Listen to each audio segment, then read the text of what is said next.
तो पंचम श्रेणी पिला माने तुमर जो गणित कार्यपुस्तिका दि जाइछि तार कार्यफर्द 1 आज आम आलोचना करिबा भल भाव बुझिबा तापरे लेखिबा।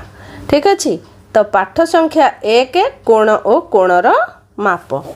तो 1 नंबर रे कौन कही ना तल चित्रटीर नाम कौन ये जो चित्रटी देछि तार नाम कौन तार नाम होछि रेखाखंड। तो ये लिखिदबा रेखाखंड। निम्न चित्र रे केतोटी रेखाखंड अछि ये जो चित्र रे केतोटी रेखाखंड अछि 1 2 3 4 5 5टी। तो ये लिखिबा 5टी। 3 नंबर कही त्रिभुज रे थिबा बाहु मानकर नामकरण करी बाहु मानकर नाम लेख। ये जो त्रिभुज देइछि ताको आमे नाम दे देबा क ख ग त्रिभुज। तापरे बाहु गुड़िकर नाम लेखिबा क ख बाहु क ख ख ग ग क है ना।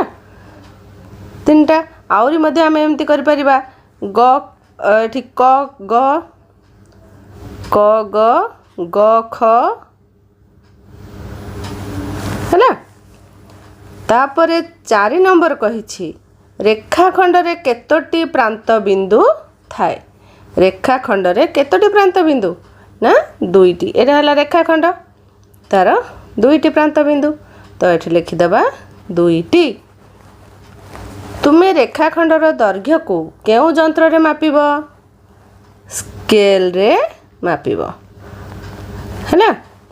तापरे 6 नंबर कही क ख रेखाखंडर दैर्घ्य केते तमे एठी स्केल पकई मापिदब क ख केते होछि। तो मोर मु एठी जेतेबेले मापिली देखौछि 4 सेंटीमीटर। तो तुमे माने मध्य तुम बहिर रेखाखंडर दैर्घ्य स्केल पकई मापिकरी एठी लेखिबो।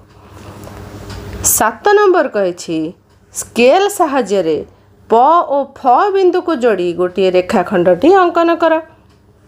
तो आम ये कौन करवा ना स्केल पकई प रु फ को गार टाणी जोड़ी दबा है। 8 नंबर कही 5 सेंटीमीटर दैर्घ्यर रेखाखंडटी अंकन कर। तो स्केल टी व्यवहार करी एठी 5 सेंटीमीटर रेखाखंडटी अंकन करदब है।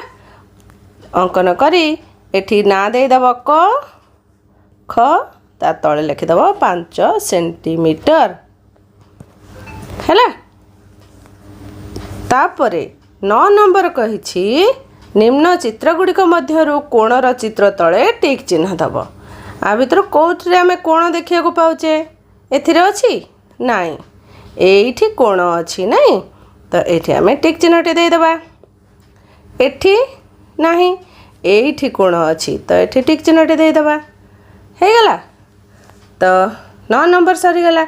नेक्स्ट पेज को जिबा जे तुमे माने एपर्यंत जदि चैनल को सब्सक्राइब करी ना हाँ फटाफट सब्सक्राइब कर दियो। आउ ओडिया इंग्राजी सबुर वीडियो तुमे माने पाई जिवो।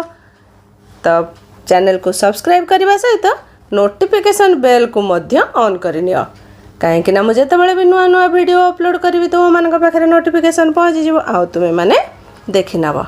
ठीक अच्छे। तो यहाँ आमर कार्यफर्द 1 सरीगला ये। तो नेक्स्ट वीडियो रे आमे कार्यफर्द 2 करवा।